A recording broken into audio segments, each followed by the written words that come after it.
Okay, I'm going to go ahead and pass you off to Brenda. Welcome.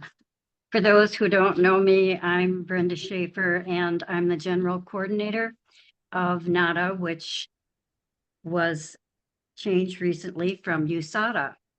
So we could include the people from Canada and Mexico. So again, we welcome you, and we're delighted to have John with us again. And just a few announcements that may be a repeat. But first of all, we do have the question and answer at the end. So put your questions in the chat. And also the survey link, as Bree said, is very important to us because we plan our workshops, our programs accordingly. And this is the first of our 2025, and we will have 4 or 5 this year, which we're looking forward to. And our next one will be with Piotr Jessic, March 29th, Bridging Cultures with Transactional Analysis. And we also encourage you to join NATAA.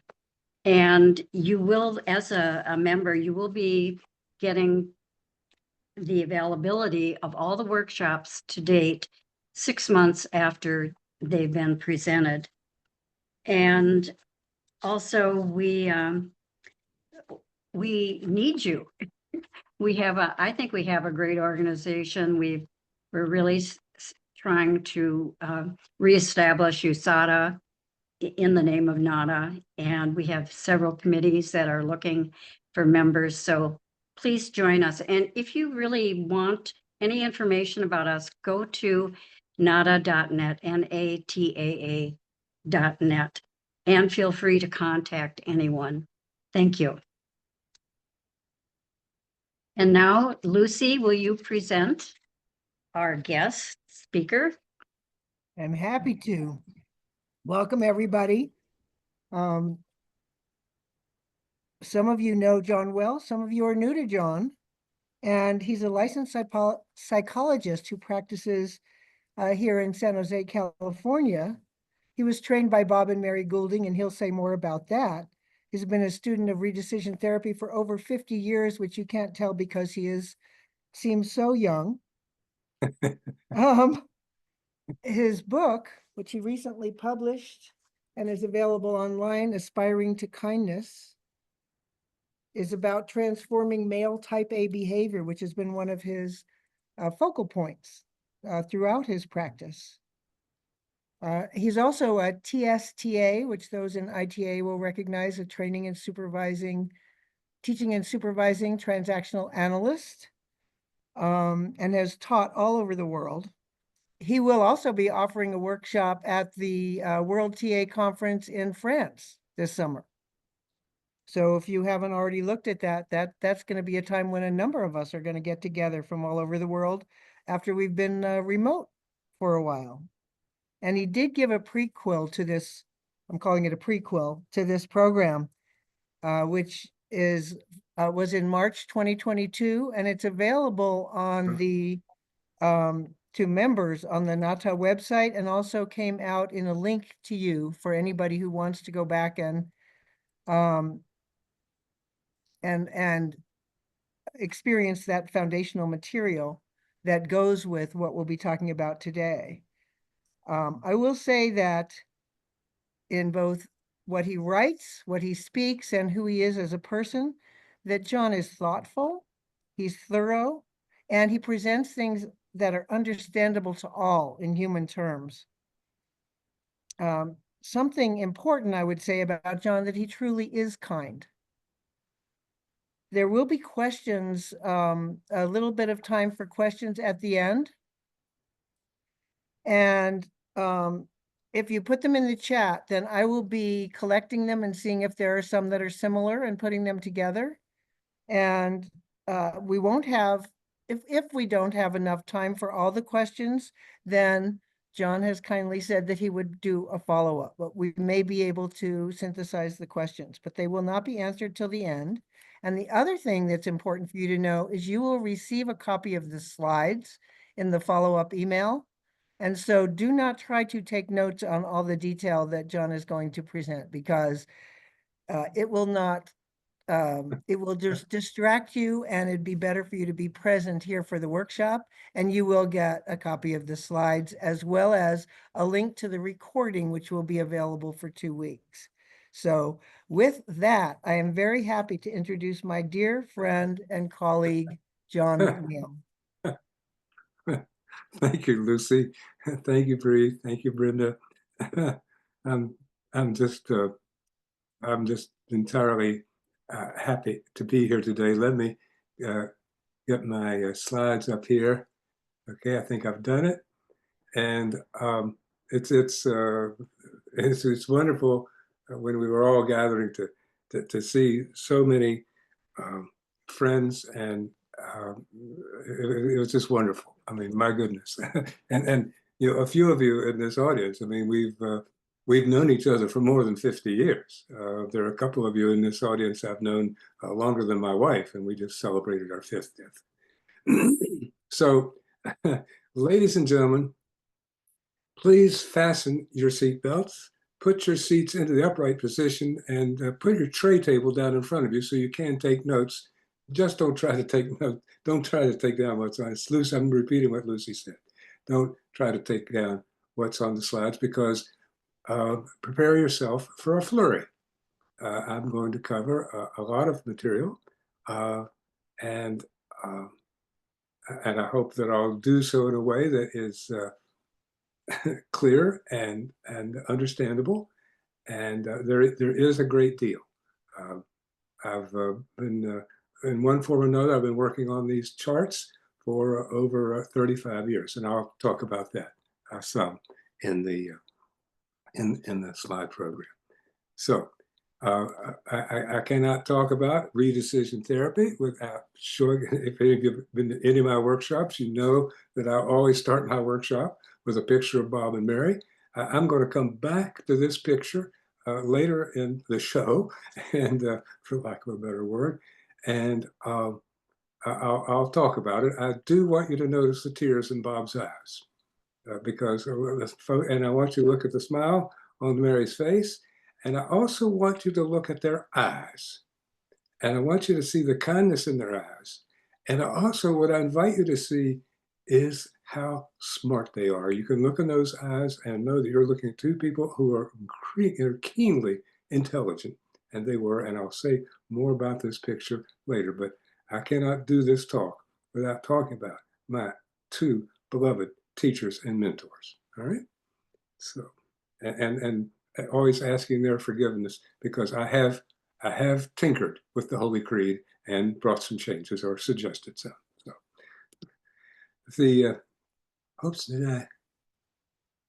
Sorry. Oh, here we go. So today we'll talk about the eight. It says 7 in the in your ad, but I'm afraid this stuff does tend to metastasize. So I'll talk about the 8 characteristics of the coping behaviors, the function of love and the 5 categories of injunctive messages, the vital importance of confrontation, and the concept of invitation. The invitation is from the left-hand side of the charts, where too many of us are mired in our lives, to the right-hand side of the charts. And the left-hand side of the charts can be the 2 phrases that capture the essence of the left-hand side is misery and struggle. And the right-hand side, the 2 phrases that capture it most are contentment and acceptance. And I will talk lots more about that. All right. So there are 2 functions, well, maybe many, but 2 functions to the charts, of the charts. One is a diagnostic tool for clinicians.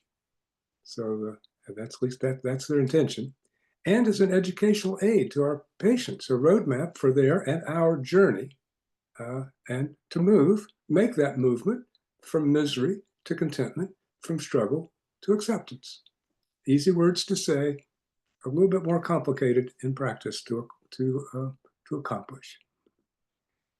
So to move from the left-hand side of the chart to the right, and the fundamental concept of the charts is you can't jump. And so here's, there are a number of points of departure from my teachers that I made with great caution and true reverence, because I took to heart everything they taught me. And then over the years found that some things needed to be changed a little bit. And the concept of you can't jump is you can't jump from that left side over the impasse into the right side. And my beloved teachers, and they worked with a very, very high level functioning group called psychotherapists. And they made it look like you could jump from the left to the right. That is, you could make a redecision and be over on the right-hand side. And of course, a lot of us could because we had a lot of foundation. But this work is based on the idea that there is a set point, and that you can change your set point in life. You can, and then you can have a new set point.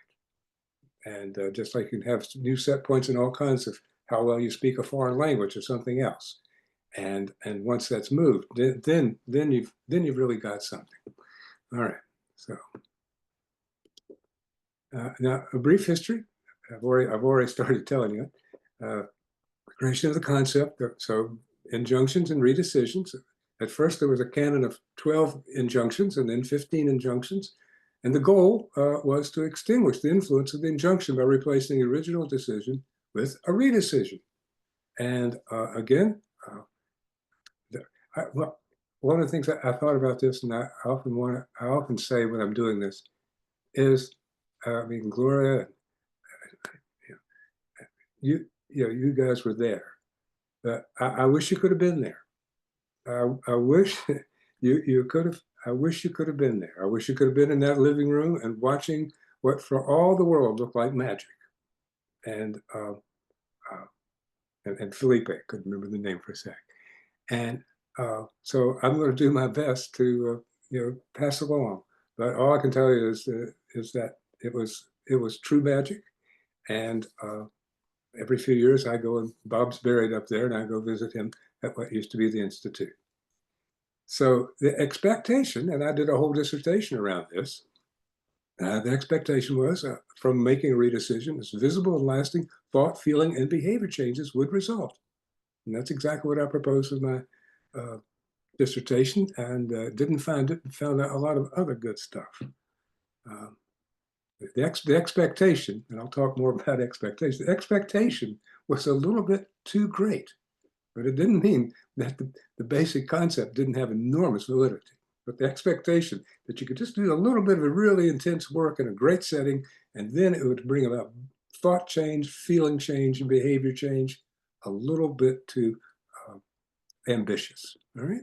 And here's Bob and Mary in 1974, receiving the Eric Berne Memorial Award. Actually, yeah, that's the right date. And for, I think it was 12 injunctions, may have been 15, but 12 injunctions or 15 injunctions and redecision. And I have to tell you, that was a proud moment for them. This was a grand moment for them. You can see their smiles. They were absolutely thrilled to receive that. And I know I was right there. I was sitting 5 feet away when that picture was taken. And Bob, being Bob, I just finished my dissertation, and as he was giving his acceptance speech, he held up my dissertation and had me stand up. And he's getting the award, and he has the whole room give me applause. And that's exactly what they did. They were incredibly generous in giving people attention and strokes and praising them and encouraging them and sharing the limelight. And that he did that night. Okay. So, sorry. So injunctions or injunctive messages? Either one, folks. I got no dog in the fight that says, got to change this wording.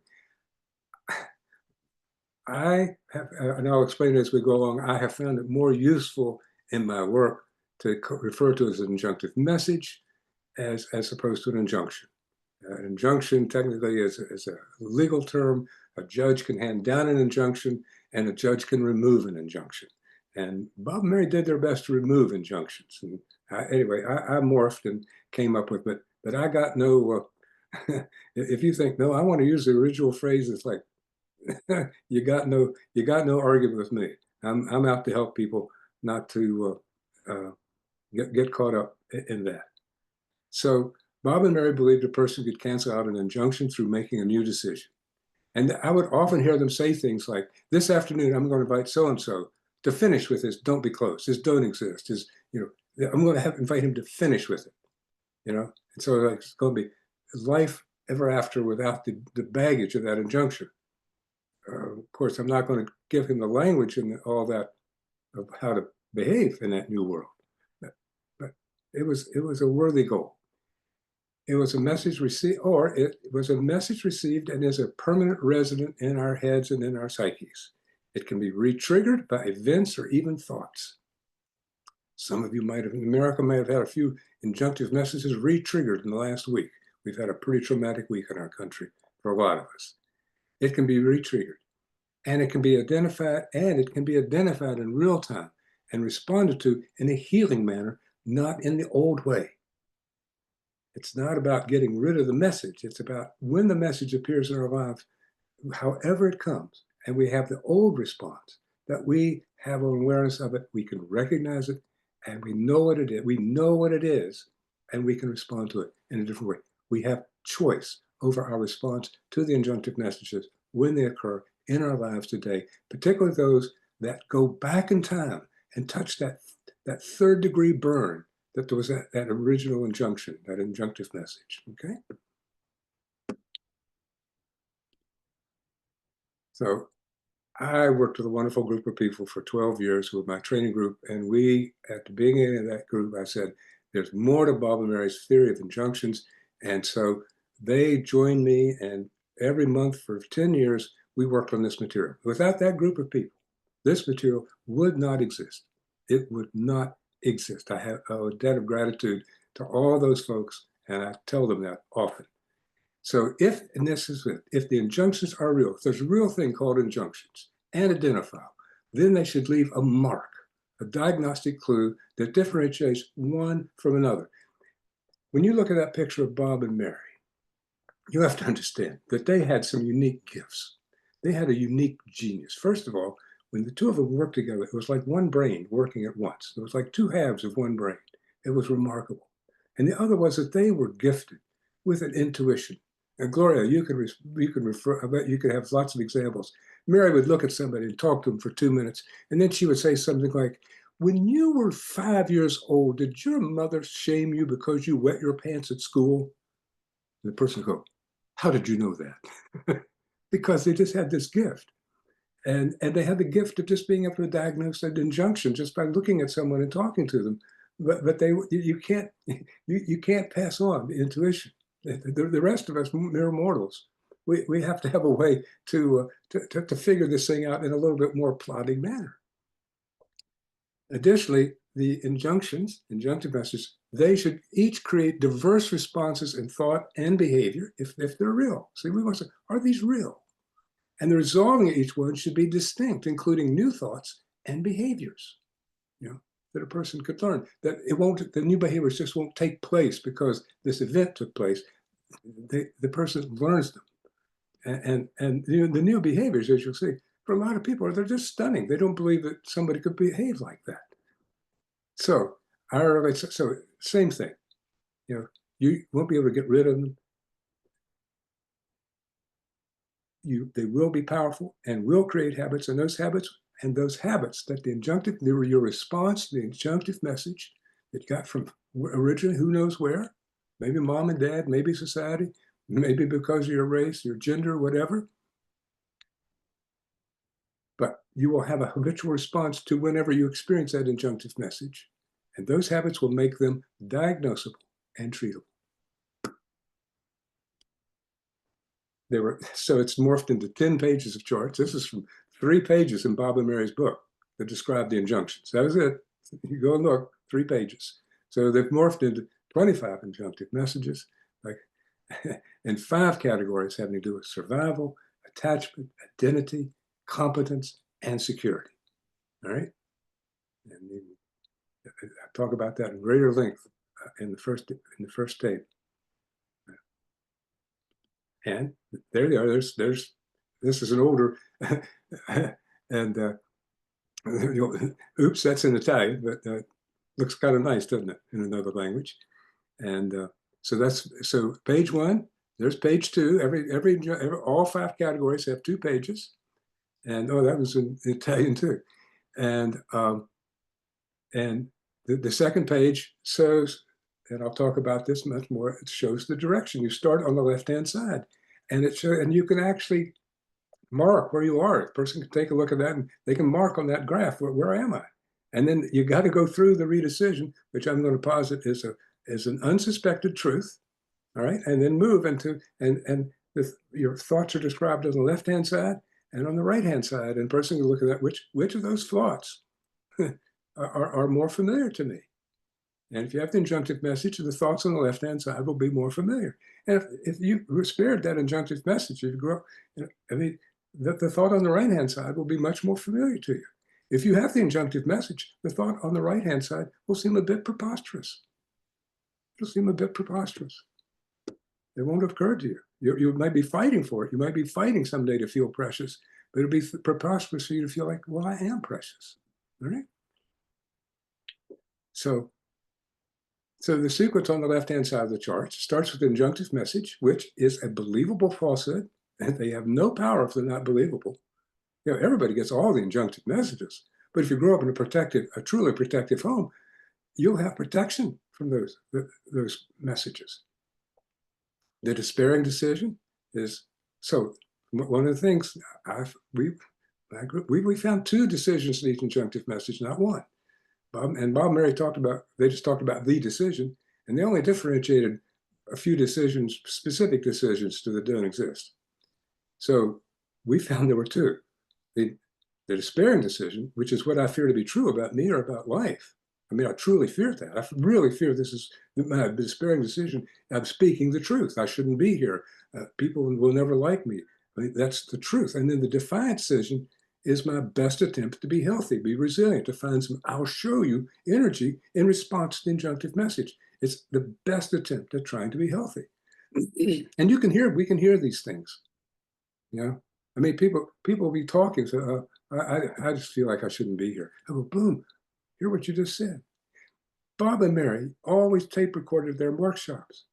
They were geniuses. When somebody would say something significant, they knew how to click. If it was a reel-to-reel record, we would click it back. I got pretty good at it.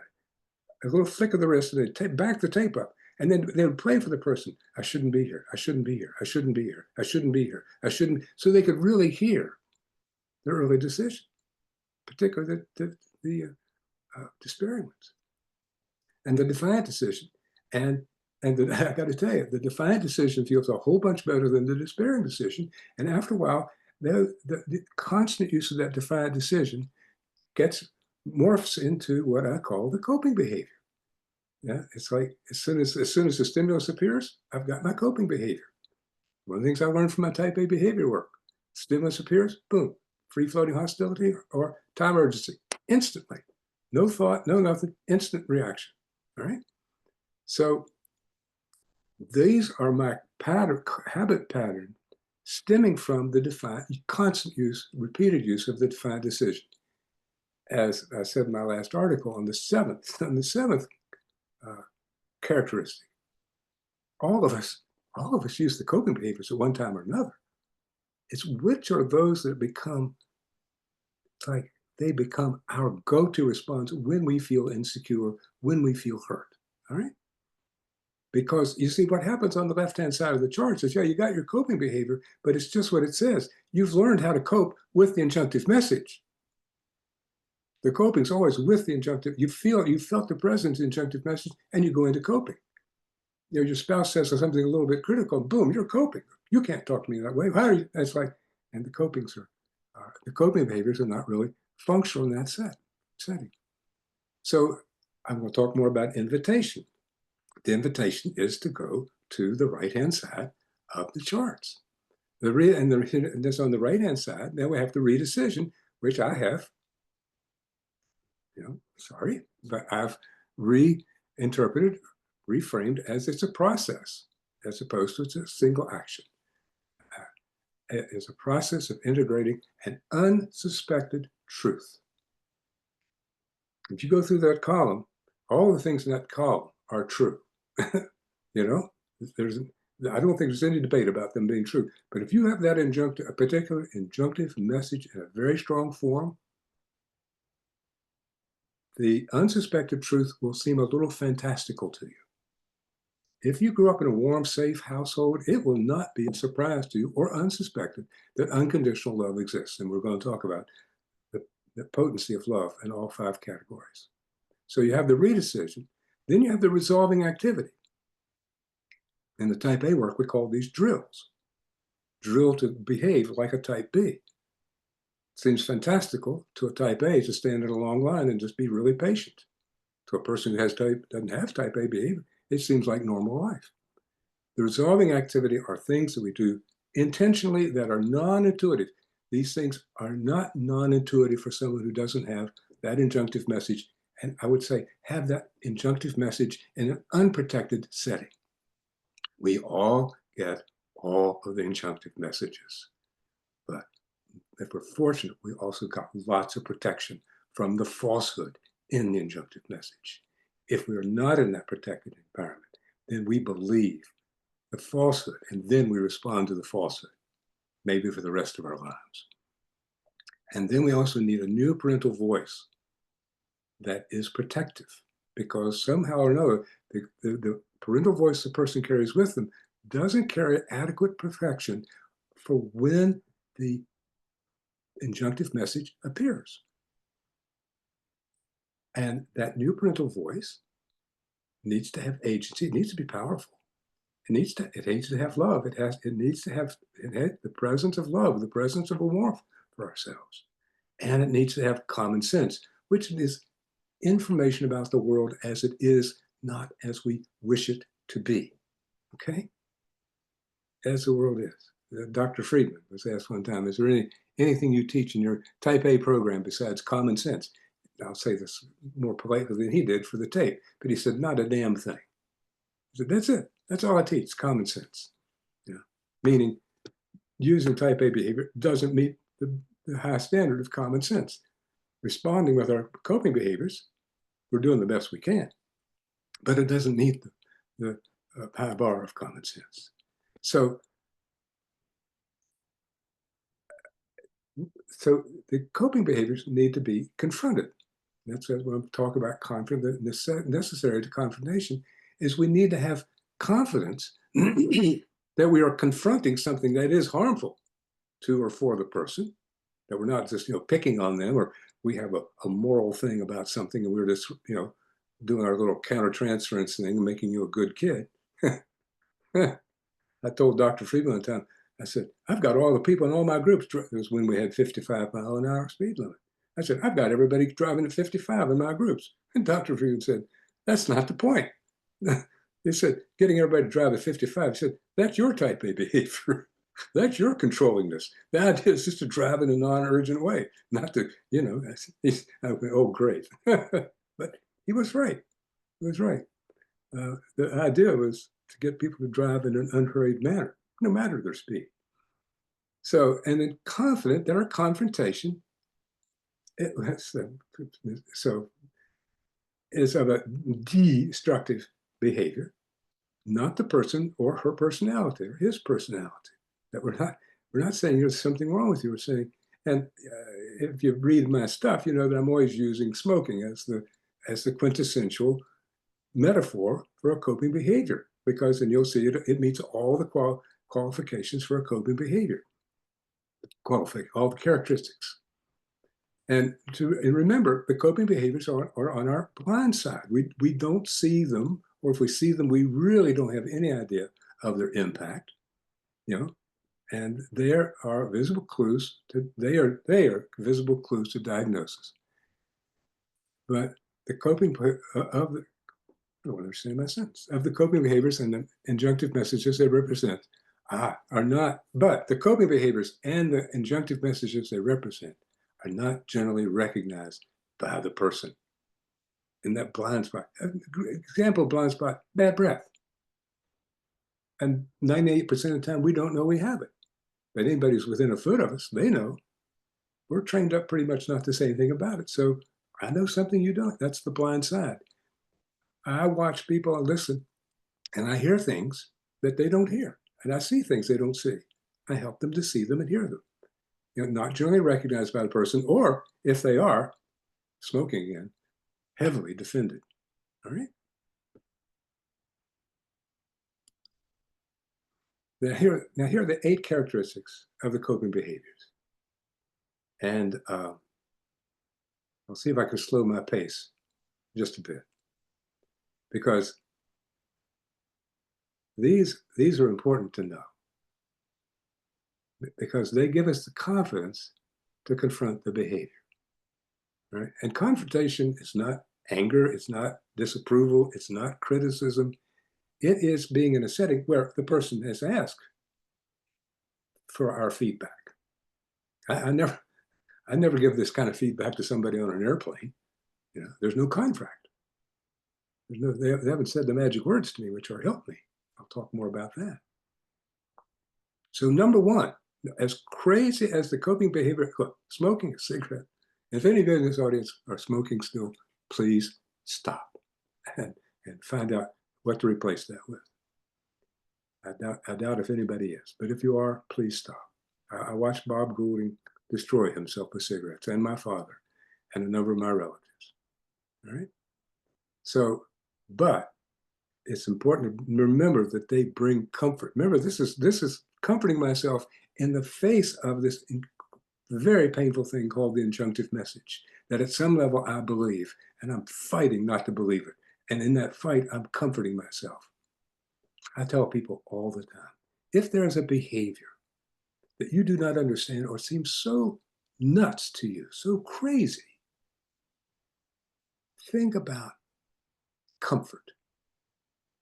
How does this crazy behavior comfort the person? Okay? Second characteristic, they are discomforting to persons in proximity. I grew up in a house full of smoke, a little apartment. Well, I mean, I couldn't walk in there today. I'd turn around and walk out. I grew up in it, so, I coped with it. We learned copings. I also made the decision to smoke someday, which I did. On September 6, 1966, I saved my life. That's the last cigarette I ever had. So, and that's a good, here again, you see, number 3, and here again, you need to have the confidence of this. There's a, well, it'd be a better idea if you didn't. No, you need to have the, my friend Dr. Friedman was so powerful in confronting people because he had watched as a cardiologist. He counted over 400 people he had known who had died before their time. He knew the destructive power of coronary heart disease, and he knew how important it was to change behaviors so you could reduce your opportunity to have a heart attack. He knew it. He spoke with great moral authority. Well, in that same way, we need to be able to speak with authority because people are going to push back. Push back. You're reaching in and saying, I'm going to take away your major source of comfort. And they go, you keep your hands off of it. So you need to remember that over time, they will cause damage to the individual. And there's a lot of ways to cause damage. There's a lot of ways to have injunctive messages on the survival page that don't directly put your life, living life in danger. But there's a lot of areas of our lives we want to have survived, not just our physical being. So it will cause damage physically, spiritually, because you're preoccupied with using your anger or whatever, and or relationally.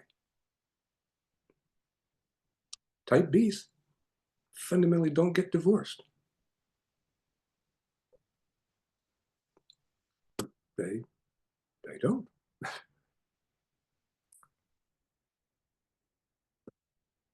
4, their habitual use conflicts with the dictates of common sense. It just doesn't make sense. But the person knows it. People aren't stupid. They know. But they don't have a parental voice in their head that has this wealth of common sense that helps you make decisions in life. 5, they were created at a time in life before the person possessed a fully developed prefrontal cortex. Now think about that. You know? I mean, there's a reason why people, hardly anybody decides to take up cigarette smoking at age 35. I don't know that you could get somebody who hadn't raged a whole lot in their life to say, you know, I'm going to invite you to take up rage as a way of life, and you're 35 years old.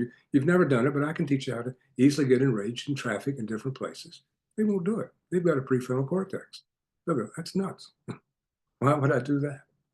Well, that behavior hasn't got deeply attached to comfort. And over time, number 6, they become egosyntonic. All lectures should have some large language in it. That is, they come to feel like a natural attribute of the person, not an earlier adaptive behavior. It's just who I am, Doc. I mean, I'm sorry, I know, but I've been hard to get along with ever since I was a little kid. No. So now I put these 2 in red because number 8 is an addition. And I put number 7 in red. And when I do my charts, I put new language in red because they refuse to behave and stay the same. Not my fault, you see. So it's a little bit different wording, exactly the same meaning as when I wrote it originally. They often produce momentary, that is, the coping behaviors often produce momentary satisfaction, but never healing. They never bring healing. They never bring healing because they contain no warmth, no curiosity, like about what the other person is experiencing while I'm doing this. How does this feel to you? Is this good? Or invitation to emotional vulnerability. Coping behaviors help us cut off our emotional vulnerability because our emotional vulnerability is too painful when that injunctive message is in the room. And the only way to go through the impasse is to go through the pain, to know you can survive it, to get to the other side. You can't jump over it. We're shepherds that help people know they can survive the pain and that there's another way. And then here's the 8th, and this was just really interesting. And think about this for a moment. They are an ancient solution seeking a current problem. Okay? No, sorry. They're an ancient solution. There's something I came up with when I was a kid. And I'm looking to apply them to current problems. Like I'm having difficulty with my spouse. And I'm using the solutions of a 10-year-old. Yeah. As opposed to the current problem. Like, you know, we're having disagreements. And I'm having the equivalent of a tantrum. That was an ancient solution. Maybe I used to get my mother to take care of me if I had a tantrum. Whatever. All right.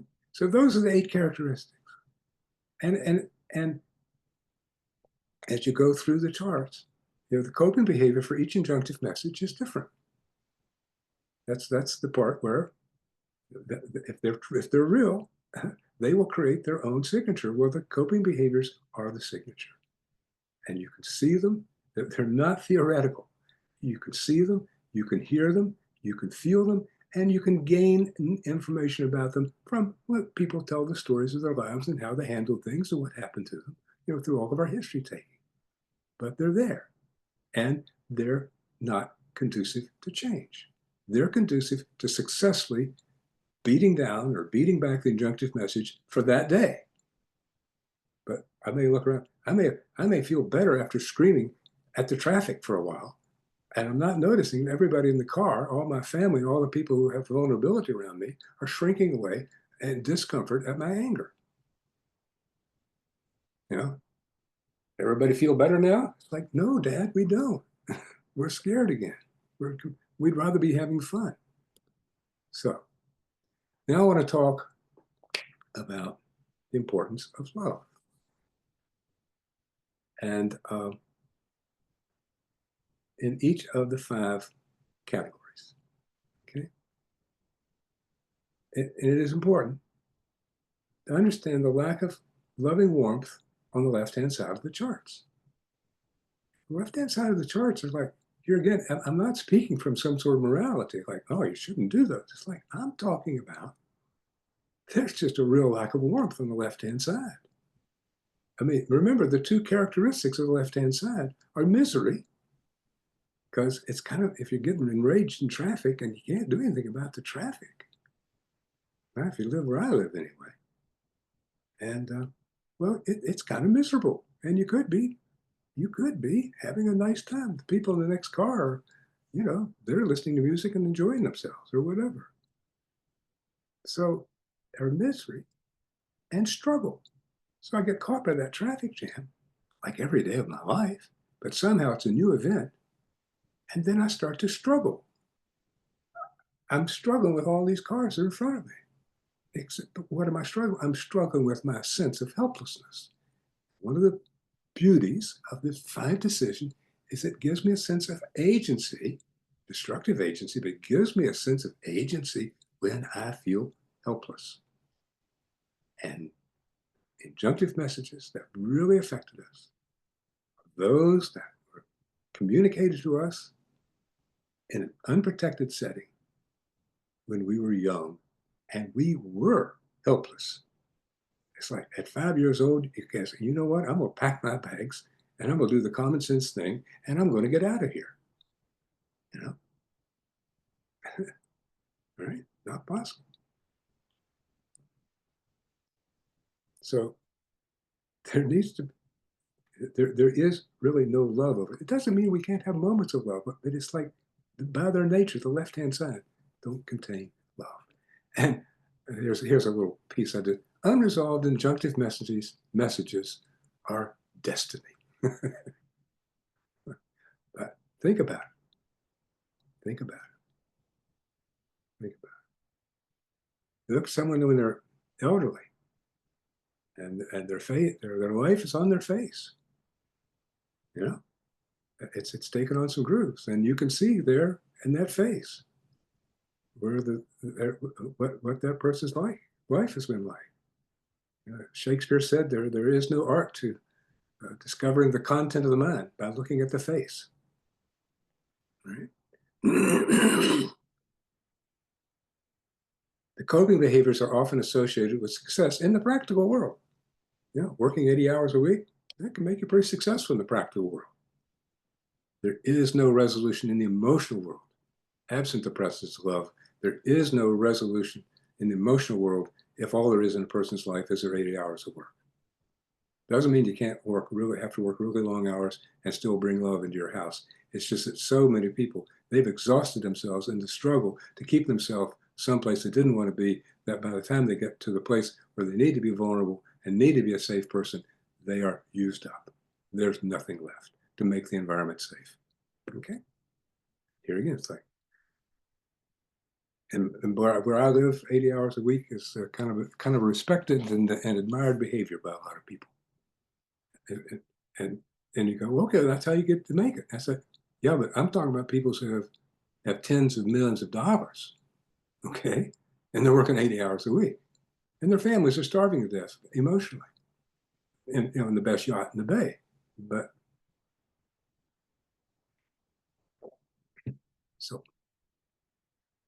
so the role of in all 5 categories, it's different. It's different. No. So in the survival injunctive messages, don't exist, don't be sane, don't trust, don't touch. One more. Or don't be well. All right?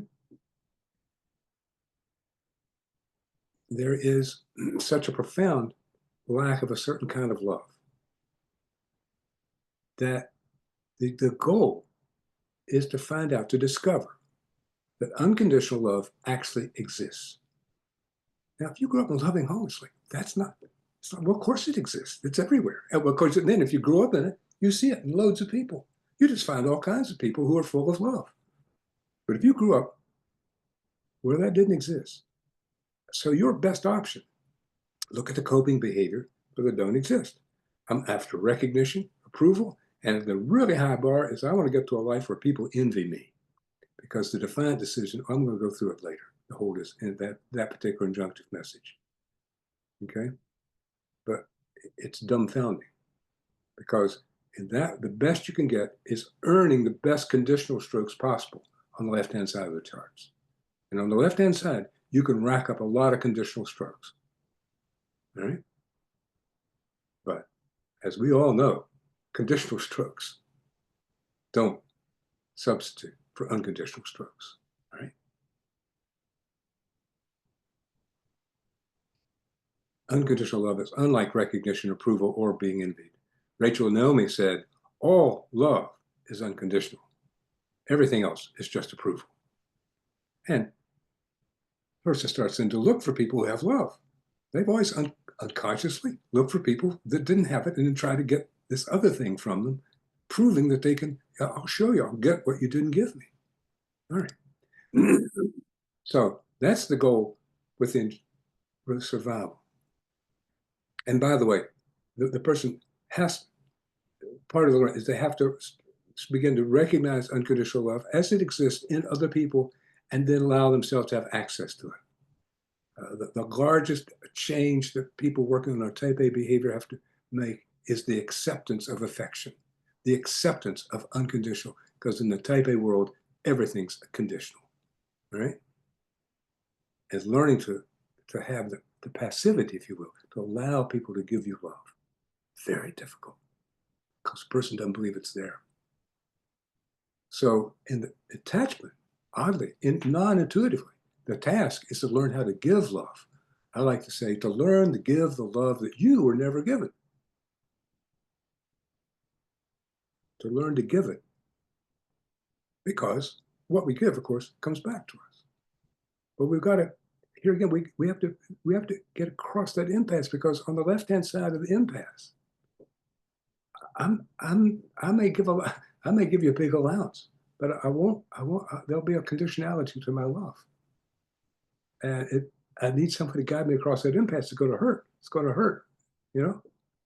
And where I can start giving love. Actually saying the words, I love you. You know, for lots of us in this room, that either is not or is no longer a huge issue. And receiving love is no longer a huge issue. Felipe, you and I had a 2-minute conversation when you guys were together down in Santa Cruz. Had both of us almost in tears. We were sharing how much we love Mary Goulding. You know, well, because it wasn't hard. It wasn't hard to feel the love, to recall the love, and to give the love. Right? It's not intuitive, because the drive of the attachment injunctions is, I'm going to find somebody to love me, really discover how special I am. A little narcissistic, yes. But again, narcissism, it's a coping behavior. And we all know that people who have narcissism, they experience an enormous amount of pain. The role of love with the identity injunctive messages. To love myself. It doesn't mean like, oh, I'm crazy about me, I'm such the best, you know, I'm the best person, and by golly, people. No, to really love yourself. And to love both aspects of yourself. I call it the left hand and the right hand. For those of you who go way back, you might remember David Steer, who was my first teacher from Louisville Seminary. David did a really interesting thing with me one day where I was having a conversation between my left and right hand. I wanted to be just my right hand. I wanted my left hand, my weakness, to go away. I ended up with like that. And with my right hand shouting, just get out of here. Not catching the irony that I was telling my left hand to get out of there, okay? And David said, well, can you think of any other way to respond to this, or how this might be resolved? And I'm like, I'm feeling triumphant, because I'm sure that I've stumped David and he can't come up with a solution. And I said, no. And David took the same position. He said, how about this? I went, what? Well, of course, eventually that's exactly what I did. But it seemed foreign to love both my left hand and my right hand. All right?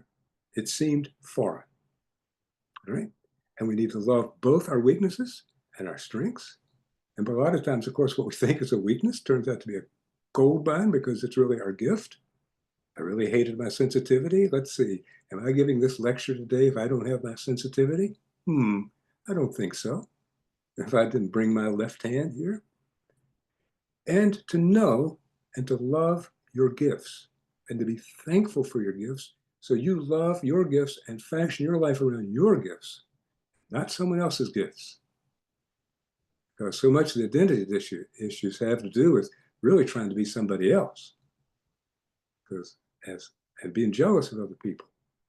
You know? Right? To feel that. And to have a parent in our head, a parental voice that says, yeah, you're one of a kind and you make a real mark on the world. So don't go elsewhere. Don't leave home. Stay inside yourself. The role of love with competence injunctive messages. Okay, the love here is to actually love achievement.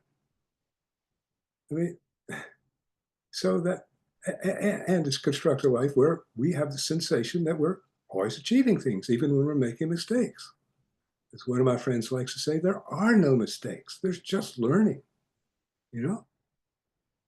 So the way to have, the secret to having good judgment is, the secret to not making mistakes is by having good judgment. And the secret to gaining good judgment is through making mistakes. And it's to love achievement without the burden of expectation or competition. And there's a little formula at the bottom. Self-esteem, this says esteem, should be self-esteem is equal to achievement. No achievement, no self-esteem. However, it has a relationship with expectation. And you see the responses to the coping behavior responses to the injunctive message are helpful in the moment, but they are an unattainable goal, which is to somehow make that injunctive message go away or be snuffed out or conquered. You know, next morning, it's right back. Heart attacks, heart attacks cluster on Monday morning. I mean, people have heart attacks all the time, but they cluster on Monday morning. Why? Well, because the person has just killed themselves the week before, getting to the top of the hill, and Monday morning comes and, you know, there's their squire handing them their armor, this big heavy suit of armor to put on and climb that mountain again. And the dread of doing that and not having any satisfaction from last week's expectation. Actually, the expectation is to go higher up the mountain this week.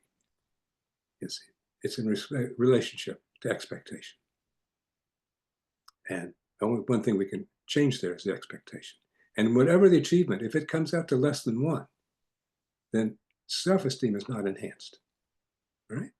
And that's why it's to love achievement as opposed to compare achievement or always having my expectation. I think it's a necessary spur, and we're just about to take a break.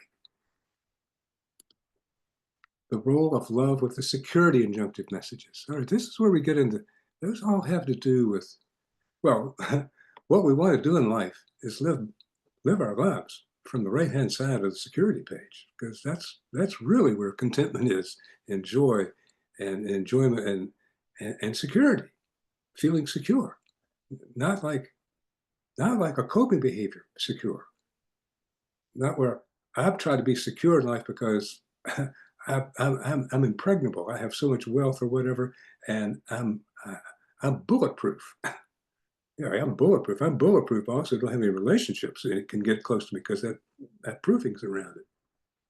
That's a misconception as to what security is. That is, if there's an old saying that the religion of the rich is freedom from dread. Okay? Well,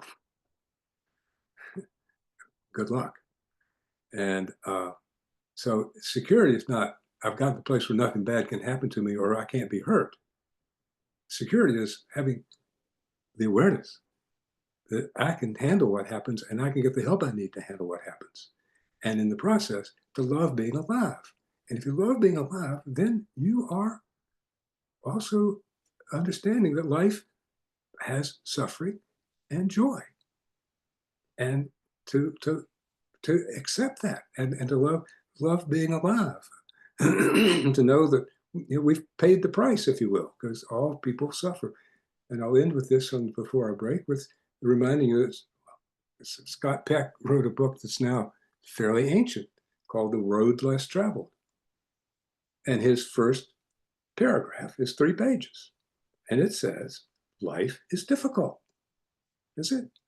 That begins his book. Second paragraph after that says, this is not a pessimistic view of life. This is like, if you understand that, he said, interestingly, life becomes much easier because then you're not burdened with the expectation that you've got to make your life easy and always pleasant and always happy. So no, life is difficult. But if you got that, then you're not blindsided when the difficulties appear. And doing the coping behaviors exhausts us. So then when the difficulties appear, we don't have much energy. Anyway, we will now take a break. And we will come back in 5 minutes and I will ramble on. I hope you're not too exhausted. Okay. Great. We will take a 5-minute Okay, break. great. Thanks, John. Yeah. More to So come. everyone can step away and get your drinks, and I'll have a timer here set and some music playing.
we have about 10 seconds left. If you're nearby, if you can just go ahead and return to your desk and you can start your webcam if you want. Brenda, did you have something? So can you hear me, Bree? Yes, yes. Can you hear me? Yeah, so is the screen going to change in a moment so I can get back to my slides? All I've got on my Yep, monitor there right you now. go. You should be able to have access now. Okay, great. Okay, we'll go ahead and get started. Brenda, did you have anything? I saw your hand was raised. No. Okay, okay. Okay, I'll pass it off to you, John. Okay, I'm still on a screen that has no ability to go to my slides and stuff. Can you see everyone's webcams? No, only thing I see on the screen is me. So if you go to, let's see, you don't have your Zoom toolbar at the bottom? I've got my Zoom board. Oh, here we go. All right. Ah, look at that. It's like magic, Bree. You did it.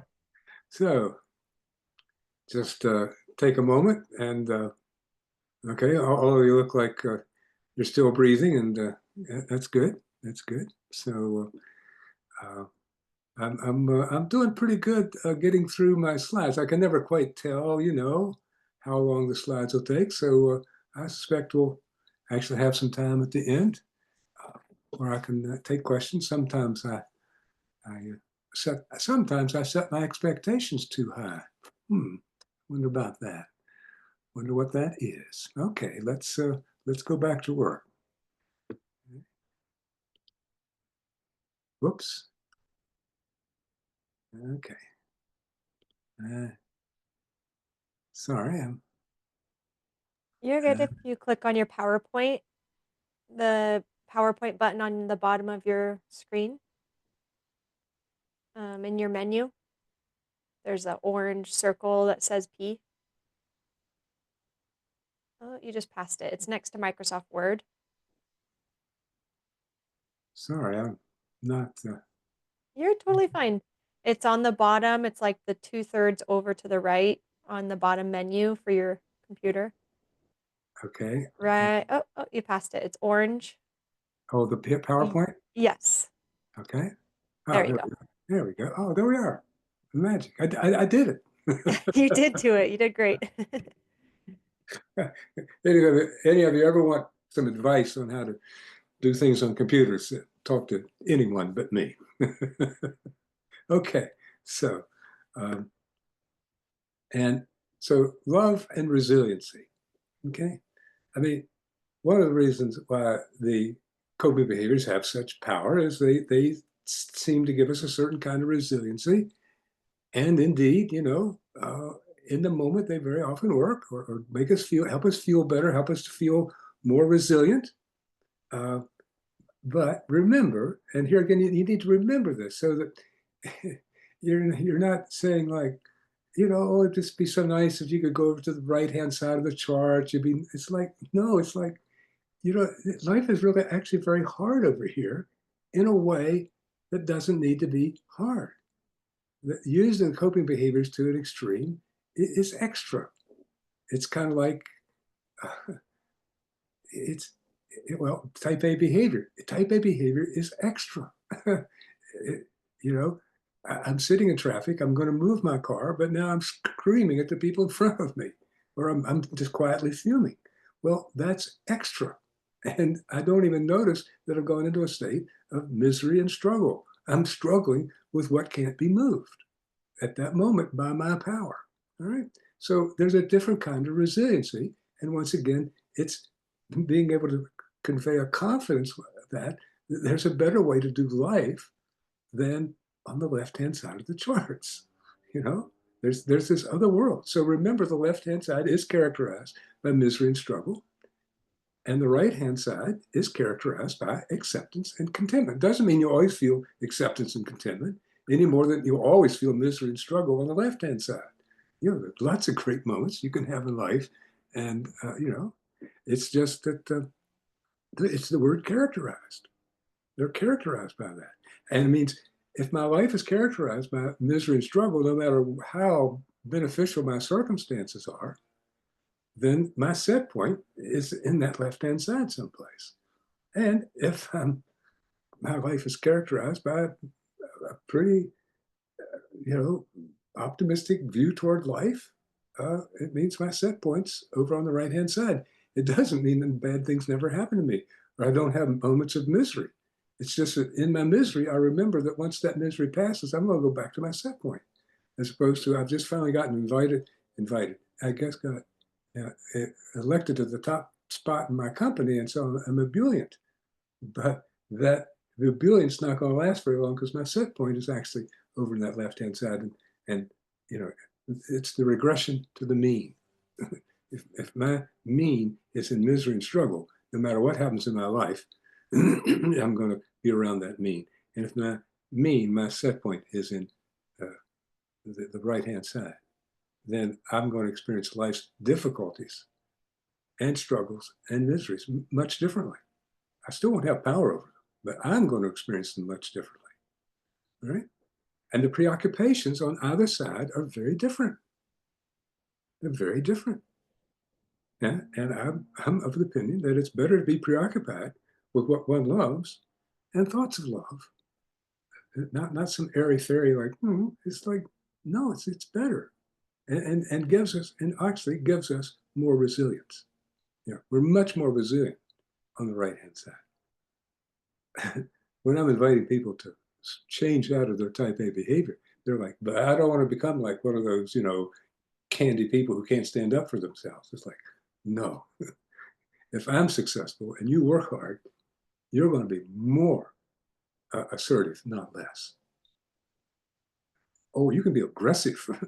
You can have aggression confused with assertiveness, but you can be much more assertive on the right-hand side because you actually feel resilient, and you remember that you're resilient. You don't have to prove you're resilient. So at the middle of my charts, you see there's a gap between the left hand and the right-hand side, and in between there are lots of things listed there, and that's what I call our impasse allies.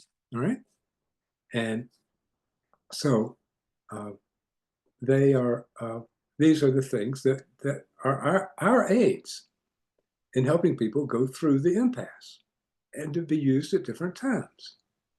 Empathy, when a person's in pain; gratitude, they're willing to share their lives with us; affirmation, confirmation, if you will, of when they're describing the pain, what they experience, how difficult something is, what a terrible, how miserable they feel, or whatever. We affirm, we can see it. It's like being able to say, yes, I can see that on your face. I can feel it. I can feel how much pain you're in, because that, of course, affirms the feeling. They don't have to prove it to me. And I also demonstrate, I can, and you guys are good at this, I can handle your feeling, I can handle what's in this room, and I don't have to deny that it's there, and I can help you with it. Admiration. So when people get into their defiant decisions and they said, when I was 5, I decided nobody was ever going to do that to me again. And it's like, yeah, it's like, wow, that took such courage. It took us courage. I think my friend Phyllis Jenkins is in this mob someplace. Hi, Phyllis. And she, I did a workshop once, a 2-day workshop, and Phyllis was very kind. And it was for the California Group Psychotherapy Association, or California, whatever.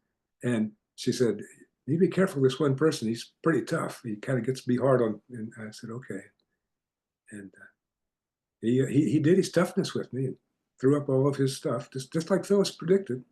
And he was nonplussed when I told him how much I admired the courage that he'd had as a child growing up. And he was like, oh. So acceptance. We help people with acceptance. Eric Berne used to say people are waiting for Santa Claus. Bob and Mary would say, they're waiting for their mom and dad to come back and say, I'm sorry. They're waiting for something that'll never happen. And we help people accept. That really did happen to you. I mean, our past is our past. Our history is our history. And it's ours. We also help people accept all the ways in which they were noble and strong and resilient. confrontation, which of course we've been talking about. Listening, Bob Goulding, Felipe and Gloria and Phyllis, and anybody else who had the pleasure of working with Bob and Mary in person. I mean, not just, you can hear Bob saying, listen, you can hear him saying, and he always said the number one thing he learned from Eric Byrne was how to listen. And he would say, listen, no, listen. He said, listen, damn it, listen. And of course, listening means looking and hearing and feeling and all those things. So one of our greatest allies is just, when in doubt, listen. And not just to the person, but listen to the conversation you're having in your head and in your heart. Listen. When in doubt, listen. Invitation, which we'll talk about. Encouragement, and we'll talk about it a little bit later. But it's like helping people see how far they've come. Remember, we're inviting people on a journey, not a jump. And a lot of times people don't see how far they've come, see their progress, and we encourage them. And then as we get more, we help them understand what the place of humor. I mean, being able to really laugh about things that are funny, and the relief. People oftentimes believe I'll feel relief in my life when I get to such and such, when I do such and such. Then I'll really feel relief.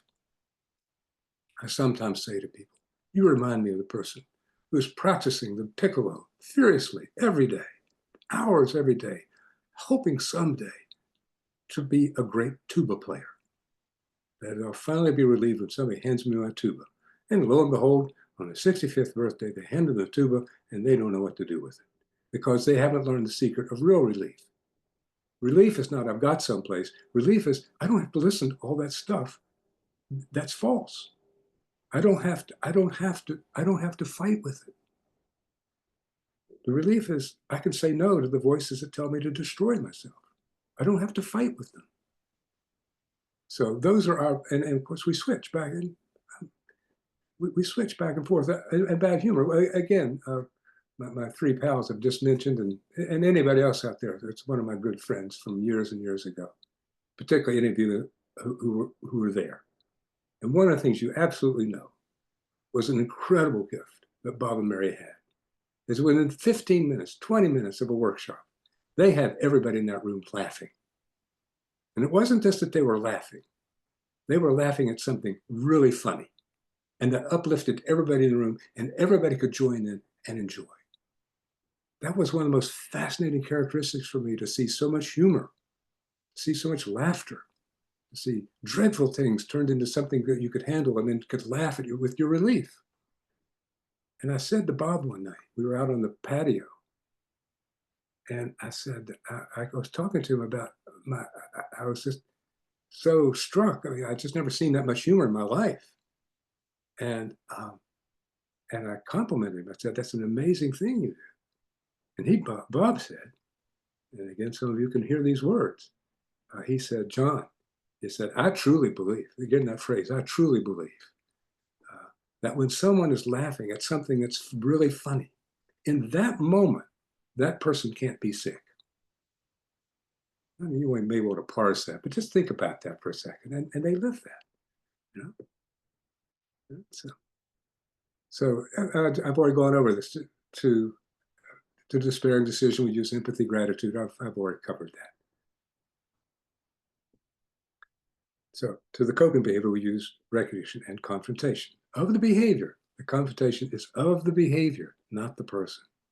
We may be feeling very warmly toward the person. We say, you're really killing yourself.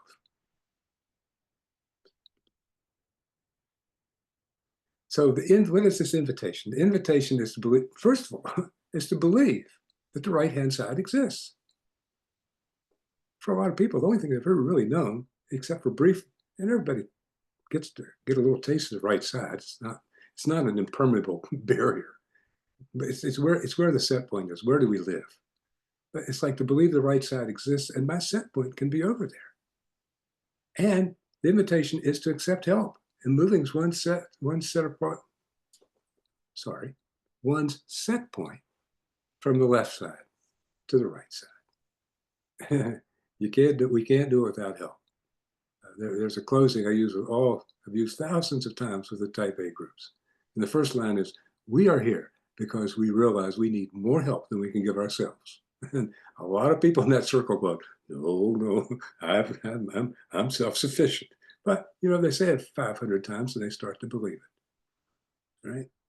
And then to consider that the unsuspected truths, and if you look through that list of unsuspected truths, I don't think you'll find any of them you go, oh, that's not true. That's true. They're true. They're not beliefs, they're truths. And that they are, in fact, absolutely true. And I'm repeating myself, which you need to do if you're going to help people do this work, because it goes win-win in and out the other, is to consider, is to remember that if they have a certain injunctive messages in spades, given at a time in their being when they really had no protection from it, then that unsuspected truth will seem a bit fantastic. If they didn't have a grandmother sitting on the other side of the room who would smile at them, Bob and Mary worked with one person one time, and he had absolutely the most tragic background in terms of how he was treated. He was growing up, but he really wasn't self-destructive, at least directly. He wasn't suicidal. And Bob said, why is that?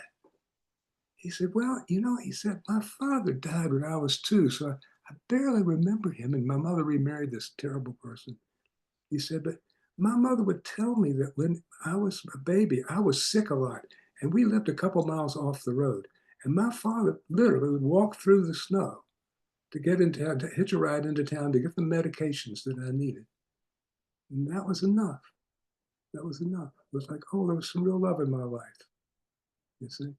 And there it was. Dostoevsky said, in Brothers Karamazov, he said, you hear a great deal these days about education and upbringing. But I believe the single most important thing in a person's growing up is what I call holy, precious memories. And if a person has many such memories, he or she will be okay for the rest of their lives. And if a person only has one such memory, like that 2-year-old, it might be enough to save him someday, okay? The redecision is the process of exchanging one belief for another. Each item is a falsehood, so the beliefs are based on them are false.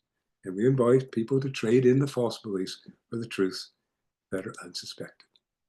So I'm going to go through the don't exist injunctive message just to show you the thing, and also because you see some red ink there, and the red ink is on your charts that you have in front of you. Right? Don't exist is a #1 injunction message on the charts, #1 in the survival category, because it is literally a message that you shouldn't be here. Okay? And so the despairing decision, you see, I've just changed the wording a bit. And by the way, it doesn't mean the old wording was wrong. It means that as I work with people and think, I come upon wording that seems to capture it more exactly.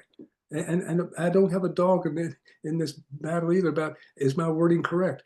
I'm trying to give a sense that to give a voice to these different messages. It's not saying, well, this is exactly what the person thinks. I'm saying this captures the quality of what the person thinks, and it's very different from another injunctive message. So I don't matter, and no one cares about me. That is, there's no love in the world. There's no caring I could even see. The defined decisions, I'll show you. Bob and Mary's words, in parentheses, I'll show you that my life has worth, even if it kills me. And remember, there's a lot of ways to be killed, not just physically, but spiritually, relationally, all this way. I mean, there's a lot of ways to show so much. So yeah, I get $100 million in my 4th divorce. And the coping behavior is determined, see, to gain approval, recognition, or that golden jewel, envy. I feel that people envy me. It's like, I know that I've really done a lot better. And it's like to gain more approval, more recognition, more envy. It's not just like, I'm not just proud of my home. I'm proud of my home because it's bigger than your home, and it's nicer, and it's in a better neighborhood. All right? It's comparative. Benjamin Franklin said, if you wish to live in comfort and ease with others, do not compete and do not compare. So the don't exist message on the right-hand side of the chart, the redecision, which I call integrating the unsuspected truth. It's a process. Again, there's wonderful redecisional work you can do. It all has value. It's not like, oh, that doesn't, no, it all has value. Don't misunderstand me here. And that unsuspected truth is that unconditional love and unconditional affirmation do exist. But for some people we see, we're the first, for some of them, we're the first warm-hearted person they've sat down in front of who doesn't have an agenda for them and who can give an unconditional affirmation. Well, of course you do, doctor, I pay you. It's like, yeah, you pay me for my hour, my time. You can't pay me for what's inside of me that I willingly give to you. That's not for sale. That's a gift. And look at us in this room. Look at all of us. It's like, look at the gift of, first of all, you're willing to sit here for 2 hours listening to this. I mean, why? It's like, an industrial engineer is not interested in this lecture. Maybe by this time you aren't either, but you're willing to do this. You got to hang in for the 2 hours of credit. But why? Well, because this stuff matters to you. Being able to help people heal. I'm just interested in more effective ways to help people. That's it. The resolving activity. And this is something a person needs to do, and it will not be intuitive to the person with the injunctive message. Just like it's not intuitive when I tell guys, you got to, this week, drive in the slow lane and see how you feel. They never drive in the slow lane. It feels really weird. Why would I do that? Trust me. And the resolving activity for this one is recall, relive scenes where you received love. Well, some people, I never received any. Okay. Or witnessed love. And some guys said, well, I just never really witnessed any love. And I said, it's not true. They said, why is that not true? I said, well, you've been working with me for about 5 years. You've been in a group with me. You've seen me do it. And remember that on the left-hand side of the chart, the person is not preoccupied with thoughts of love or the people who loved them and the people they love. They're not preoccupied thinking about the people they love. They're thinking about how to get to the next mountaintop that feels impossible. And on the right-hand side, it's easy. It's natural to recall love and to think about it. It's not like I got to think about love today. It's like, no, it occurred. And we, just like for me, who used to chase down every car on the freeway, it's natural just to drive at the speed limit and not be in a hurry. Yeah. I was out there trying to win the Grand Prix every time I was in a car. All right. And the protective parental voice. And it needs to be a voice we can hear. And again, you can see I've changed that a little bit. The other combination of words was good. I think this is a little better. I think it's a little more powerful, with more agency. And that voice in our head says, protect your life. How? By seeking love and compassion. That's how you protect your life from this injunctive message. You don't protect your life from this injunctive message by showing that injunctive message that you're the meanest, I fear no evil, the shadow of the valley of death, because I'm the meanest SOB in the valley. No. You're not proving to that voice. You're listening to a different voice, which says to protect your life by seeking love and compassion. Well, I don't want to give up my ambitions. You'll be better with your ambitions. You'll be protecting them. And you'll be better at living your life with common sense. So you go home after 60 hours. Because there are people that love you there and that you love. Now, I'm going to go back to this picture moment. Oh, we're going to have time for questions. That's good.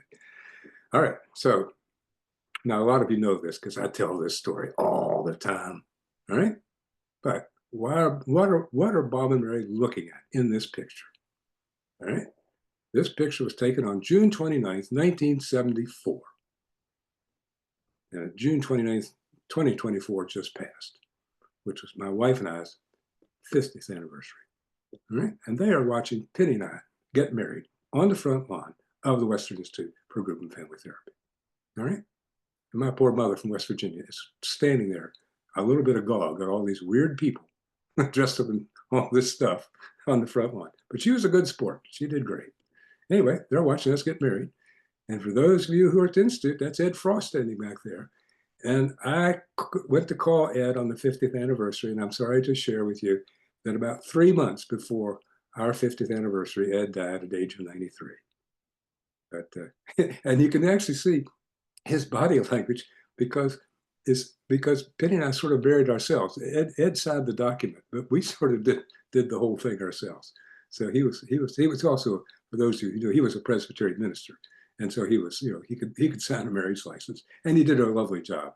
But it's like you can kind of read the body language a little bit, like, oh, okay, sweet man.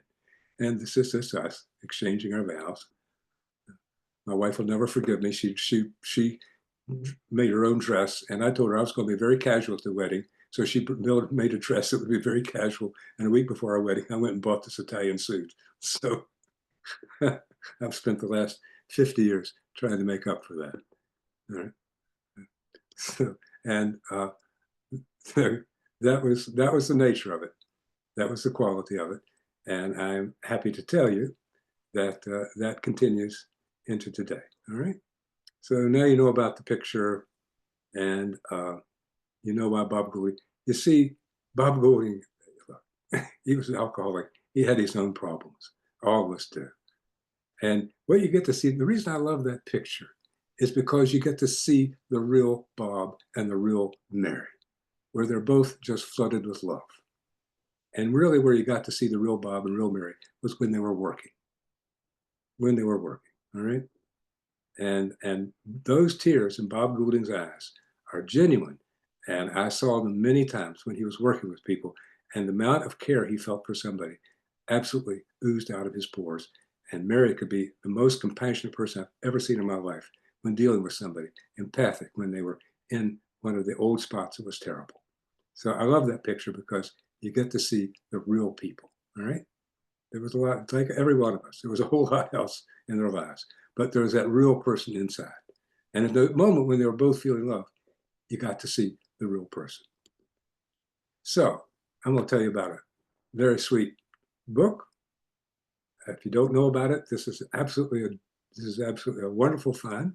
It's called The Boy, the Mole, the Fox, and the Horse. And it's about a journey. And the boy and the mole become friends, and then they pick up the fox, and then they pick up the horse, and they have journeys, and they have philosophical conversations, and they are on a journey, just like on the charts. They're on a journey, and where are they going? They're going home. They're looking for home, all right? And then in the process, they're having all kinds of conversations with each other. And so love, the role of love in redecision therapy. And the boy says, what do you think success is? Asks the boy. He and the mole are sitting there on a branch. And the mole says, to love. That's what success is, to love. All right? I tell people, obviously a jest, that I absolutely hate the guy who wrote this book. Because with about 100 pictures or less, and about 100 words or less, he said everything that I wanted to say in my 400-page book. So you can understand my professional jealousy. So the next one, he says, what do you want to be? The mole asks the boy, what do you want to be when you grow up? Kind, says the boy. All right?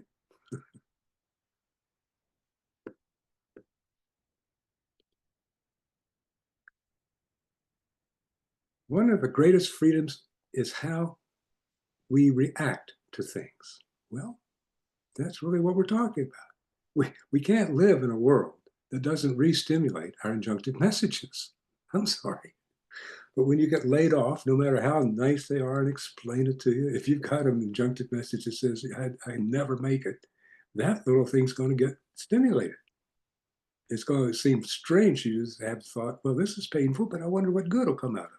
That is, you get to have a choice. Well, of course it hurts. It hurts to get, it's better to have a day when you get a raise than a day when you get laid off. But it's even worse if you take getting laid off, even though 50 other people are, taking it personally and a commentary that you're not a success. Or you get to create, on the right-hand side, there are all kinds of responses to life's events that are non-intuitive because our coping behaviors have become intuitive. They're intuitive, you know. And lots of people interpret, you know, the scene in the Bible where Jesus says, you know, if they slap you on your left cheek, turn your right cheek. Tons of people have interpreted that all different kinds of ways, some good, some bad. How I interpret it is, if somebody slaps you on the right cheek or left cheek, your immediate response is to feel, want to hit them back, and you will feel rage. But then you turn the other cheek. It's like, oh, you can respond in a way that's not expected. You might get slapped on the other cheek. It doesn't mean it's going to work. But you get to choose. So this is about discouragement, because one of our impasse allies is encouragement. This is my favorite scene in this book. So on a horse, and they're heading for this mythical place called home. And the boy looking ahead says, "We have such a long way to go," sighed the boy. Right? And then the horse says, turning around, says, "Yes, but look how far we've come." All right? All of us in this room, whether you're starting out or you're graybeards, like my three friends I've mentioned already, and Lucy, and you know, it's like whichever place. It's like look how far you've come, and you know. So, and when I say that to people, they go, "Oh yeah." Or I say, "Well, if I put that chart in front of you that shows, you know, your movement, has your set point moved?" "Oh yeah." It's just not all the way over to the far right yet. It's like, that's not the point. The point is to enjoy the journey. It's to enjoy the journey. It's not like, God, I'm going to really feel good someday when I jump over that hole. It's like, no, it's not how we gather things. So, and then at one point, the boy says, "What is the bravest thing you've ever said?" asked the boy. Right? "Help," said the horse. I mean, can you understand why I'm a little jealous of this guy? Not really. So, about 50 plus years, I met Bob Goulding 55 years ago this year. The two most important words in any language I have found to be, "Help me." You know, Eric Bird loved statistics that he had no basis for. But if you read him, he uses all these percentages. If your attendance at your groups is less than 87%, it's an ailing group. All right, where's your data? So, and he liked 87%, because he also said 80%. I think I'm right here. He said 87% of patients come to therapy to further their script, not to change it. Okay, which and you know, and certainly lots of people go, "Well, I tried therapy, it didn't work," and I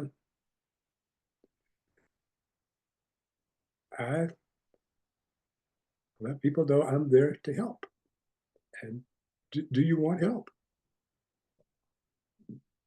How can I help you? Because it takes. I often say um, that I just felt admiration for everybody who ever walked into my very nice little waiting room in my old office for the first time. That I felt very great admiration for their courage. You know, some people obviously come there.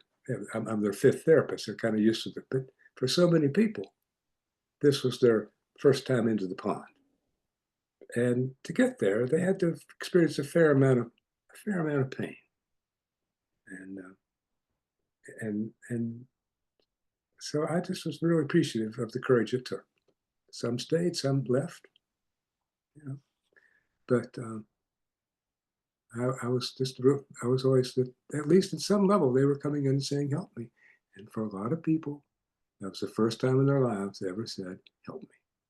They had working so hard on being self-sufficient. Okay. So thank you, Bob and Mary, for all your help. Again, I look at all the people that they gifted, and and that we responded. We trotted up to we went long distances, some of us, really long distances, to trottle up to the institute and drive up on the side of that hill and say, help me. And they always said, we'll do our best. So I started over that picture, and that's where I'm going to look at that. Lucy, I got all sorts of time for questions. So I hope I haven't spoken too rapidly, and I hope that what I've said, with all my stutters and uhs, has been pretty understandable. And so Thank you very much, John. And there's so much positive strokes. There's so much positive stroking for your being and doing, and there are a bunch of questions. yeah, So great. you get to be and do some of that. The first one that came in, Tatiana asked, if we do the modeling of the internal nurturing parent, can the new voice of the people, can the new voice be the voice of the people who were models of the nurturing parent? Of course. I mean, we only get nurturing parental voices from one place that I've found, and that's from other people. Now, they could be, I've gotten a lot of parenting from books, from movies, as well as lots of wonderful people. And we get we get good parental voices from people who have those good voices to give. It doesn't seem strange to people with certain injunctive messages to work really hard to get love from someone who really has no love to offer. You know, it's really trying to get a cup of water out of an empty cup. And so it's also recognizing who has the parental voices that I want to have, both when I'm enjoying myself, but especially when life becomes difficult. You know? Thank you. Good answer. Next question is to ask for a little more clarity on the self-esteem formula, a little more, Yes. describe it again in more detail. Sure. So that formula came from Dr. Friedman, and it had particular significance for people who are dealing directly with their type A behavior, which is intensity about time, a free-floating hostility that will just pop up in an instant. And for them to learn that those behaviors did not represent that they were in charge, they were fully confident, and that they were really on top of the world and in control. That those behaviors actually represented a lack of self-esteem because those behaviors came up in situations where they weren't needed. They were extra. And so it's an education about what self-esteem really is. And for a lot of people, good self-esteem is like the word bulletproof, impregnable, as opposed to, no, it's being able to draw from your achievements and your mistakes good lessons in life, as opposed to your achievements being compared to your expectations, and then you're always feeling a little let down that you didn't reach your expectations, and so that you're building unconsciously, you're building a list of failures in life, as opposed to a list of things that would cause you to feel good about yourself and resilient, especially when life becomes difficult. The don't make it injunctive message. The coping behavior is striving for great, success while preoccupied with failure. Look at that code. It's like, I'm sitting in the corporate offices, but actually, if you can see inside my head, every day I'm thinking I'm not doing good enough. I'm preoccupied with it. That is, I'm not allowing my success to actually give me confidence that I have certain gifts that I didn't get there because I was angry or time urgent. I got there because of my gifts. And so one time somebody I gave him a copy of actually a sermon I'd given. I used to be a Presbyterian minister back in the day. And he said, you know, what's on that tape? He said, it's really good. It's really good. He said, and what's on that tape is a gift. And then he said, so you can feel really good about it. He didn't say, you know, be proud of it. You speak better. He said, no, it's a gift. So you can feel good about it. So that was a wonderful thing to hear. And that's what creates self-esteem, is resiliency and awareness of our gifts, and that our gifts don't go away when difficult things happen, because some of us have an expectation that bad things should never happen in my presence, and certainly not ever happen to my children or people I love, as opposed to, no, that's not resilience. Resilience is, I know who I'm standing beside when things go wrong. So that I draw something else out of achievement that builds my self-esteem, rather than putting myself through a process where I shred it, despite my success. Yep. Thank you. That's a whole nother version of it. Yep. Selma asked a couple of things, and she asked, is there an injunction questionnaire? No. Is the first question. Answer, no. And second, you did one, but an example and taking us through from left to right. And you did that on the one injunctive message. Right. Perhaps we would come back to that, but examples are good. They are good. And if I had the time, I'd be happy to take you through all 25 and, you know, supply coffee and the whole thing, you know, stimulants. But So just, perhaps, yeah. yes. Okay. I will go on. Vladimir asked, if a person has made a redecision, is it possible to travel from time to time from right to left?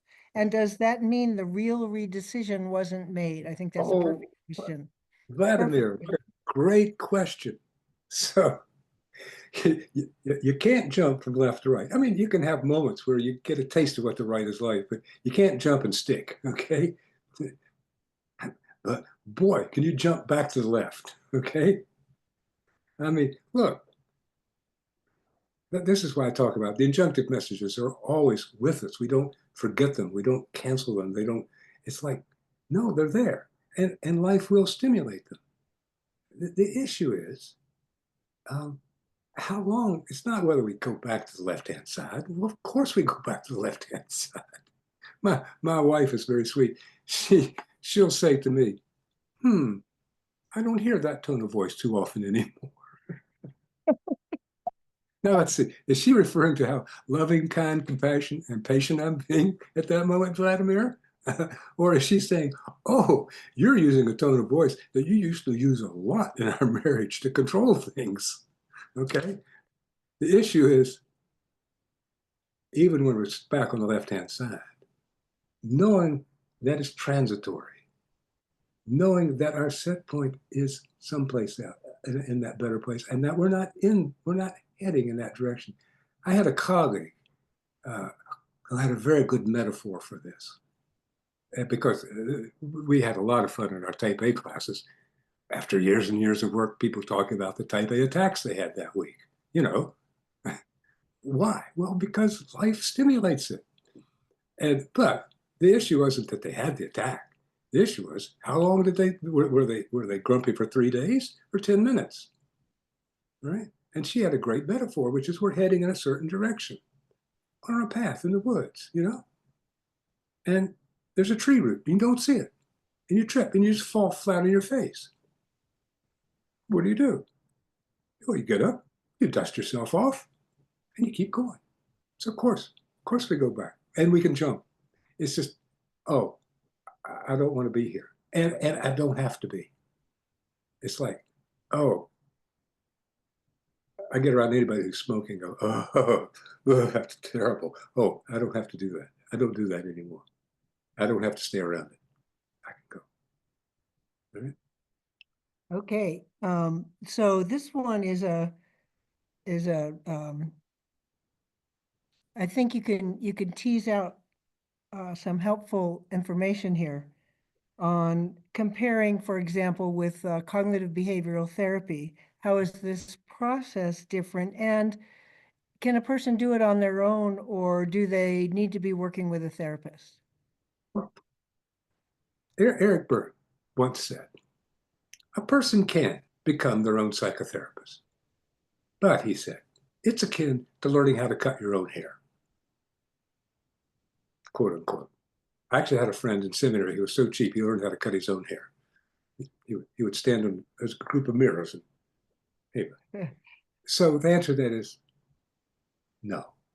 I mean, you and I mean, all of us in this room, we get to a point where, boy, we can really integrate material and do. It's why Bob and Mary's work was so incredible, because they were working with all these people who were already very integrated and had a lot of skills. They've been studying psychology for 10, 20, 30 years, so they could really integrate it quickly.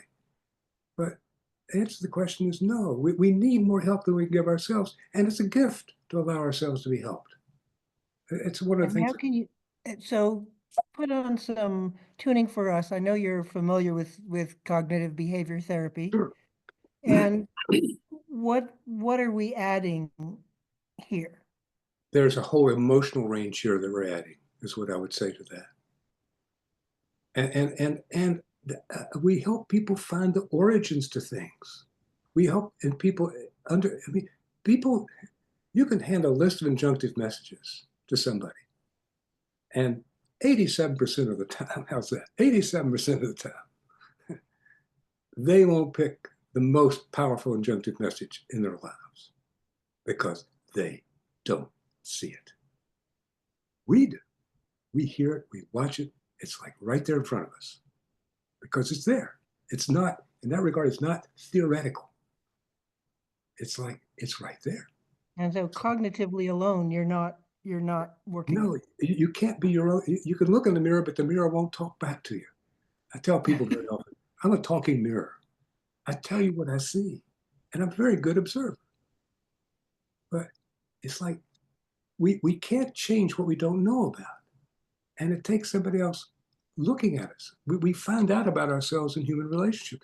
One person said, we got sick in human relationship and we get well in human relationship. And our willingness, and we need to be willing to hear it. We need to ask for that's help right. to hear it. That's right. I have a little sign in my office. I used to have in my office and pull it out of the drawer. And it says, you can lead a horse to water. For those of you who don't know this, it usually goes, but you can't make him drink. My sign said, you can lead a horse to water, but if you can get him to roll over and float on his back, then you've really got something. Okay? So we invite, that's what, it's an invitation, but we can't get behind somebody, with a saber in their back and say, be vulnerable and go across the impasse. And, we hope that whatever we do in a person's life is an addition that helps them on their journey. And I've had the great pleasure of a number of people who've stayed with me in some form or another for 30, 40, almost 50 years. It's been incredible to watch their journey. And there are other people, the vast majority, I just hope and I pray that what they got from me was not too destructive and was a help on their journey, And I'm sure it was. And in one, we're a good example or sometimes a bad example, but we're helpful. That's right. So this is a really good specific question from, I think it's pronounced Joanna. Does one respond to an injunction with either a specific injunction with either a despairing decision or a defiant decision, or both types of decisions to a particular injunction?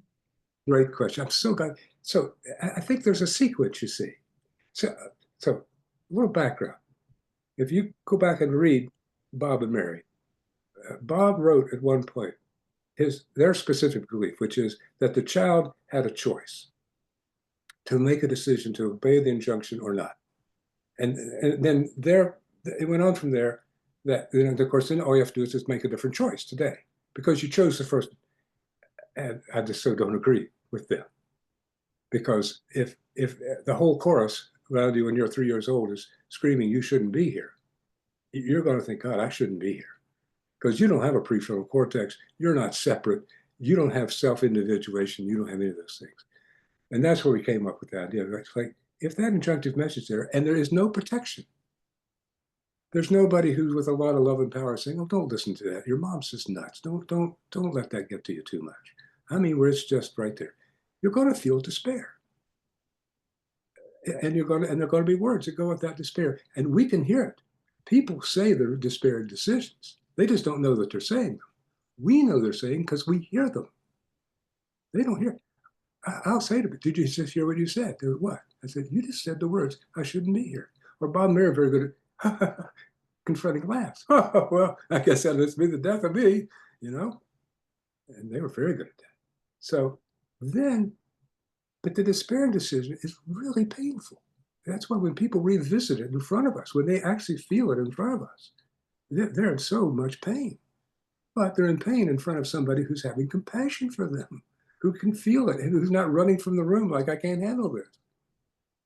So they are painful, and they are believed. I'm really afraid that's true. And then we've defined some form of our own agency. And we can get defiant. We can say, "No, that's not true," or "I'm going to prove you wrong." And that is the attempt at being more healthy. And it relieves the despair. The cigarette, after you smoke, it really just relieves a lot of terrible feelings. It is wonderful in one way. It just kills you.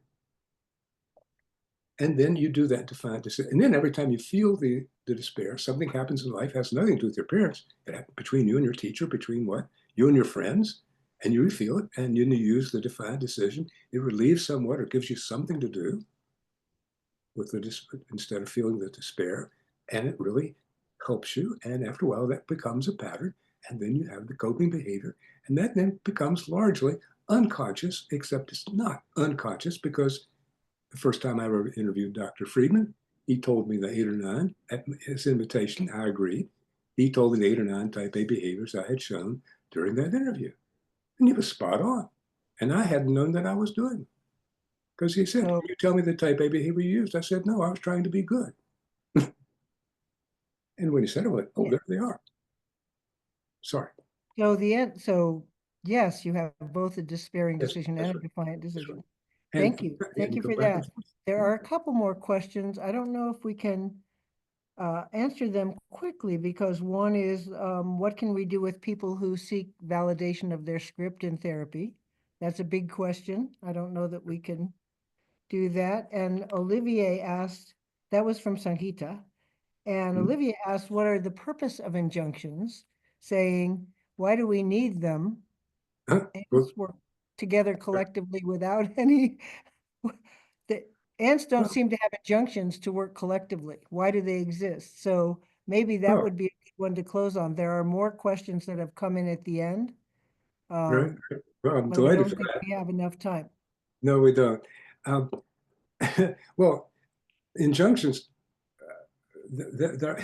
what are the positives of cancer? I mean, they're part of the human condition because I've got a sticker right here because I've learned use aphorisms by I'm always kind of memorizing a couple. You can't read that, but it's a quote from T.S. Eliot, and that I love, and it says. And actually, my wife said this to me a few weeks ago when I was kind of down in the dumps on the left-hand side of the charts because a lot of things had happened, and I was there, and I was feeling bad about something I can't remember now. And she said, "Well, remember what T.S. Eliot said. Everyone falls down in the dance. I mean, we all have feet of clay. We all have scripts." And I do want to answer that other question when somebody wants us to affirm their script, or it's like, well, I affirm it in the sense of I can understand why you believe that. I understand why you're behaving this way. And then I invite them and say, "You want to learn a different way?" But I don't fight scripts. I validate scripts in the sense of I get it. I know the power of these things. That's a I good know answer. the power. I know this is not trivial. This is like, these are big deals. And it takes a lot of courage and a lot of hard work and a lot of dedication and a lot of the right kind of help to get through them over to the right-hand side. And it takes a lot of belief. It takes a lot of belief that you can actually get there. And one of the wonderful things we do for people is we believe in them. Bob and Mary believed in me. I mean, they really believed in me. I mean, like, and told me all the time. Yeah, and I'd had people give me really nice compliments before and different things, but they also had a power. And they didn't just believe in me. They said, we can show you a lot of stuff. All right. So, yeah, you take someone where they start and you validate that. They don't have to fight with you to prove that what they experienced was true. You tell them, I can see that it's true. I can see it on your face. I can hear it in your voice. Listen, listen, listen. And where do we go from here? And I've got some pretty good ideas. So there was a question about the charts that I wanted to get to. Are Good. the vertical lines, the size of the vertical lines, do they mean something? No. No. Okay. 'Cause- and also the last and certainly not there are others that we haven't gotten to, and I'm so happy about that, and I wish I could answer and questions. one is recommended reading. Well, I've written a lot about this material on my website that's published on my website, on my blog, and I continue to write things and put them on my blog about all the different aspects of this. My book is a nice read if you're interested. It's not directly connected to redecision therapy because I wrote that book from that other solitary track, but there's a lot of good material in there. It's a nice book. Great. And of course, Sorry that we are near the end of our time together, and that whole type A thing in time. Here Yep. we are But at time. if I go really fast and talk really fast, I get 4 more questions in. So I'm gonna hand back to Bree, to Brenda, everybody. or Bree, Brenda, yeah. to Brenda. Thank you, Brenda. All right. Well, I want to thank all of you for attending and thank John for his wonderful presentation. I learned a lot. Good. And Lucy for fielding the questions and Bree for helping with all the technical. And I want to remind you to please take the survey, and also to remember that the recording of this is available Monday midday. And please go to our website and follow the workshops that will be that we announce on there. And the next one is July 29th. And also we have a membership meeting on the 5th of April. So if you're a member, please look for that announcement and join us. And I want to encourage you, those of you who are not in our organization, please consider joining and learn more about, we have a training program that it's called TAP, Transactional Analysis Practitioner. And you can get the information about the training on our website.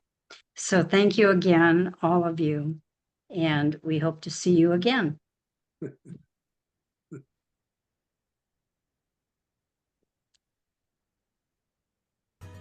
Thank you, John. That was great. Oh, good. Thank you, Lucy. Thank you, everybody. I really had a great time. Yeah.